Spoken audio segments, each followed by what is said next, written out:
might have been 12 round. Joe, let me pull this up. Let me pull this up. Eight. By the way, while I pull this up, do you know how many questions I've come up with? Not the 10th. I'm sorry. That's why you asked that, because I said 10th round. I was thinking like from the 8th round on. I thought it was a 10 rounder. It was probably a 10 rounder. Yeah. Do you know how many questions I've come up with for Hitler since we talked about that? I was in the bathroom going, do you really have football? Did you really go to Argentina? Do you really have a black child? So many, I 100%, I'm with Jonathan Allen. And there's a lot you can ask. Thank you. Hitler. You didn't start that way. You said that was a bum guest. Well, no, I didn't say it was a bum guest. I'm just saying, he's not a party. These people are not fun. Typically when you think about, again, great answer. I absolutely love his answer, but these people are no party. These people aren't people you're going to fucking, hey, let's pop the champagne. Let's talk about killing. Yeah, it ain't going to be fun. Let's talk about. He said he would like to learn about certain things, That's why he wants to pick his brain. He used those words. I want to pick his brain. Who the fuck wouldn't? I mean, there's so much stuff to ask there, right? Like, I mean, who hurt you? Like, I mean, where did you get angry? Was it, from the time you were a small child when you grabbed toys, did you just want to light them on fire? Like, what was the earliest indication that something might be wrong? Was it World War I that fucked you up? Because keep in mind, Hitler did fight in World War I. What was he? I mean, he was an artist too. Hitler's paintings are actually not shitty. Was he a decent person up to the point where he went and fought World War I, which was horrific, and then he became kind of a psychopath? Like, there's a lot of great questions, although you would have to, with Jonathan Allen, you'd also have to have Hitler all of a sudden know how to speak fluent English, or else he might be in some shit trouble. He's going to need a translator, or else he'll be like, Jonathan Allen, Michael Jackson. I just come out. Jonathan Allen's going, shit, this isn't what I signed up for. What the fuck's going on? So I have no issue with his thing. But if you were to grab three people, again, people just asked you this. Three people throughout history, boom, you're at dinner table. What do you say? And you have time to think about it. You know who I'm not going to say, which is Jesus.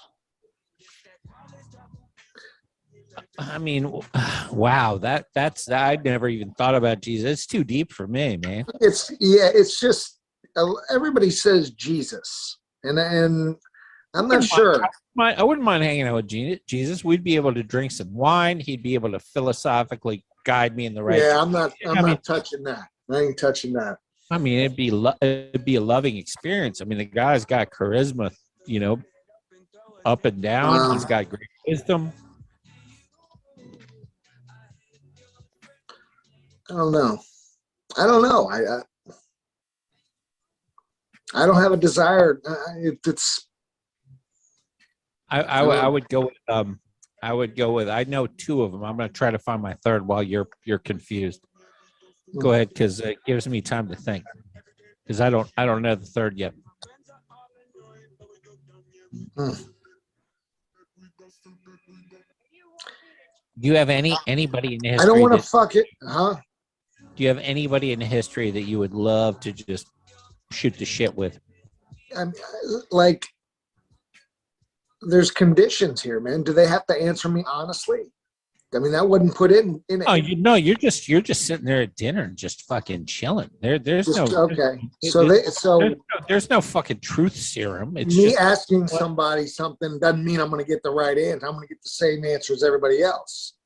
Yeah, these are people you're going to hang out with dinner, which is why I thought Jonathan Allen's this is where he went awry. Is there? But he did condition it. He said, if they're basically what he was saying is with truth serum, they have to tell me the truth. Then Hitler becomes a whole different, animal. You can go deep into his childhood. Prior to Mein Kampf, were you a sweet kid that was playing with flowers and, putting little duckies together? Did you ever draw pictures of little ponies and stuff? And then your dad came and stomped them out. And that was the moment that you decided you want to just go kill people. It would be really interesting to know these things about, we always want to put Hitler as this horrible person, but You know what? They're going to there's a say we're story not, there. There's a they're going story. to say they're going to say we're sympathizers. No, not at all. I mean, he's clearly, but everybody's got a story, and for him to ask what's his story is a question that most people don't ask, and I respect that. I'd like to know what his family life was like, what led him to be the monster that he became.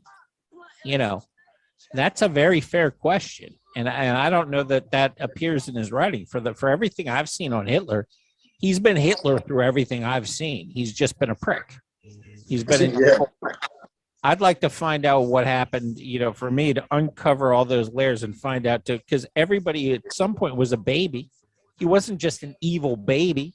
You know, he didn't just come out of the womb being like, I like to kill Jews. Ah. You want to find out how it happened.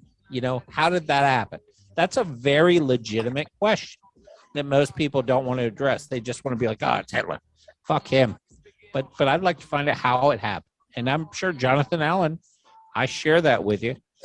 You know, how did it happen? Who fucked you up? Who hurt you? And what and how can we stop that from happening again? Go ahead. My father was born in 41, and there was no boogeyman.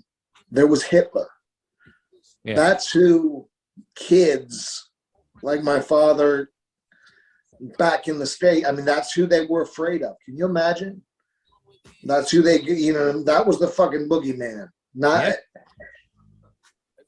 I don't remember having something that profound, you know, like national security, you know, coming up when I was a kid. I mean, I didn't give a shit. You know, this guy was, I mean, this guy's, I don't know. Well, who would you like to, again, who would you like to in history? I'm starting to think it might be Hitler. Right? That's not a bad answer. I mean, it's becoming there's a lot of questions there that are in history, you know, he's broad brush, but there's a lot of questions there. Although, again, we don't have a truth serum, so you're just going to listen to a whole bunch of shit. And that's another question is, at what age are you bringing him back? Because if you bring Hitler back, you know, during his prime, he's just going to be fucking yelling. They bring him back when he's 9.